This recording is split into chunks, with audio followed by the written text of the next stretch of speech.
આ મારી પાછળના જે દ્રશ્યો દેખાય છે આવી જ રીતે વપરાઈ ગયા, ખિસ્સામાં પડી ગયા.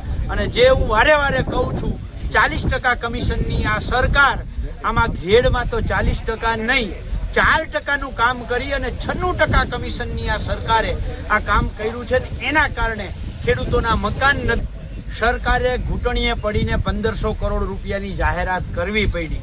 139 કરોડના કામો સરકારે મંજૂર કરી દીધા, કામો કરી નાખ્યા અને એ કામો સંપૂર્ણ રીતે પાણીમાં તણાઈ ગયા.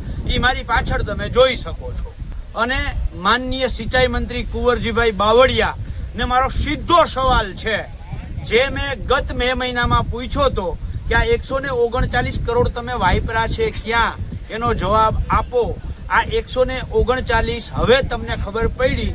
એટલે આ મનસુખભાઈ માંડવિયા, કેન્દ્રીય મંત્રી અને આ વિસ્તારના સંસદ સભ્યશ્રી, માનનીય અર્જુનભાઈ મોઢવાડિયા, માનનીય દેવાભાઈ માલમ, માનનીય અરવિંદભાઈ લાડાણી, આ ત્રણેય ધારાસભ્યો અને માનનીય સિંચાઈ મંત્રી કુંવરજીભાઈ બાવળિયા ને મારો સીધો સવાલ છે, જે મેં ગત મે મહિનામાં પૂછ્યો હતો કે આ 139 કરોડ તમે વાપર્યા છે ક્યાં, એનો જવાબ આપો.